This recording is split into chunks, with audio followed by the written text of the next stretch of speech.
Kabar lainnya pemirsa, Sekjen PDI Perjuangan Hasto Kristianto hari ini menghadapi sidang vonis atas kasus perintangan penyidikan Harun Masiku yang melibatkan dirinya. KPK menetapkan Hasto Kristianto sebagai tersangka pada akhir Desember 2024, sementara tersangka Harun Masiku masih mencari buron.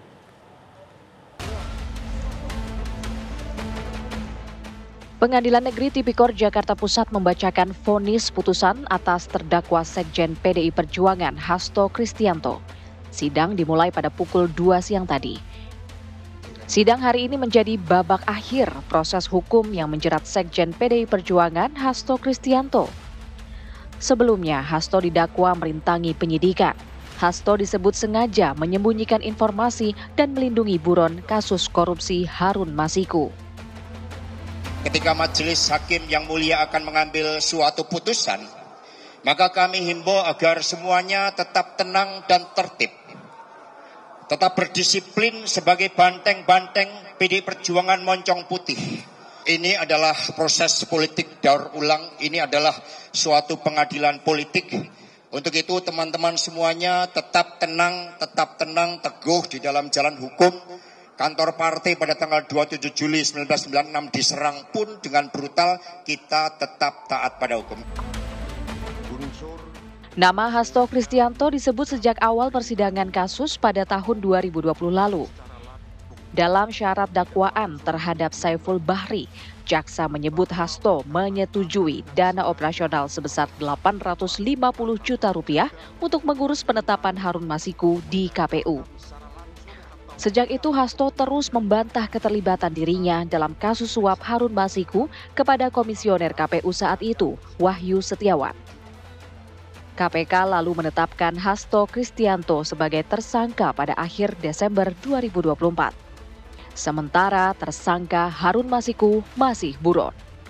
Dari Jakarta, tim TV One mengabarkan.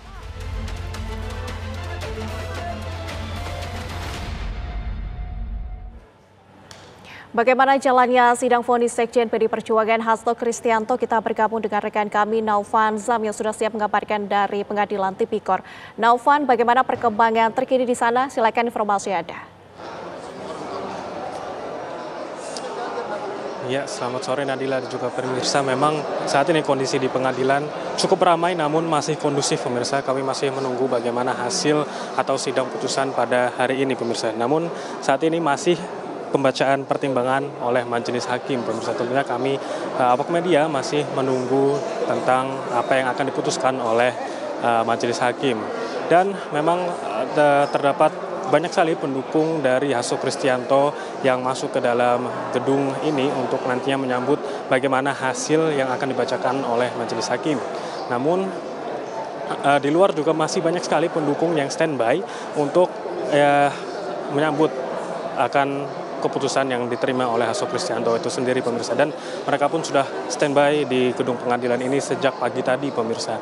Dan memang di sekitaran gedung ini telah dikerahkan berbagai macam keamanan dan juga sekitar 1.600 petugas telah dikerahkan untuk mengamankan lokasi sekitarnya pemirsa. Dan memang dalam pernyataan sebelumnya, Hasto Kristianto menyatakan bahwa persidangan ini sebagai pengadilan politik dan proses politik daur ulang pemirsa. Namun ia mengingatkan kepada kader dan juga simpatisannya untuk tetap tertib, tetap tenang dan juga tetap taat terhadap hukum dan menghormati apa yang diputuskan oleh majelis hakim. Dan kuasa hukumnya, Todung Mulya Lubis dan Roni Talapesi menyebut penyidikan ini cacat hukum dan berpotensi dipengaruhi oleh kepentingan politik pemirsa. Tentunya kami segenap awak media masih menunggu bagaimana proses sidang pada hari ini, dan jikalau nantinya sidang dari Hasto Kristianto ini sudah usai, kami akan segera mengabarkan kepada Anda dan segera melaporkannya kepada pemirsa yang ada di rumah. Terus bersama TV One pemirsa, saya kembali lagi ke studio. Baik, Naufan Zam, terima kasih untuk laporan Anda langsung dari Tipikor. Dan pemirsa, kami langsung mengajak Anda untuk menyimak jalannya persidangan Hasto Kristianto sore hari ini. Mengenai aspek logis dan akan fokus pada evaluasi alat bukti serta kesesuaiannya dengan unsur-unsur delik yang didakwakan untuk mencapai keyakinan hakim berdasarkan pembuktian yang objektif. Menimbang bahwa status Harun Masiku sebagai DPO tidak menghalangi proses pembuktian keterlibatan terdakwa dalam perkara akuo, karena pembuktian kesalahan terdakwa didasarkan pada alat bukti yang sah dan cukup tanpa bergantung pada kehadiran Harun Masiku. Menimbang bahwa dalam sistem pembuktian pidana Indonesia yang menganut sistem pembuktian negatif menurut undang-undang, pembuktian kesalahan seorang tidak mensyaratkan hadirnya seluruh pelaku tindak pidana sepanjang terdapat dua alat bukti yang sah dan keyakinan hakim. Menimbang bahwa penasihat hukum dalam pledoinya mendalilkan bahwa penetapan tersangka sebagai penetapan terdakwa sebagai tersangka tanpa dipanggil dan diperiksa calon tersangka terlebih dahulu bertentangan dengan putusan Mahkamah Konstitusi 21 PUU garing 12/2014. Menimbang bahwa terhadap dalil tersebut majelis mempertimbangkan bahwa putusan MK 21 PUU Romawi 12/2014 tidak menciptakan norma baru yang mewajibkan pemeriksaan calon tersangka, melainkan pemeriksaan memberikan penafsiran konstitusional terhadap praksa bukti permulaan yang cukup harus dimaknai minimal dua alat bukti. Sedangkan dalam perkara akuo, penetapan terdakwa sebagai tersangka didasarkan pada lebih dari dua alat bukti yang sah, hasil penyidikan yang komprehensif terhadap pelaku-pelaku lain, bukti-bukti dokumenter dan elektronik yang kuat, serta keterangan saksi-saksi yang saling bersesuaian.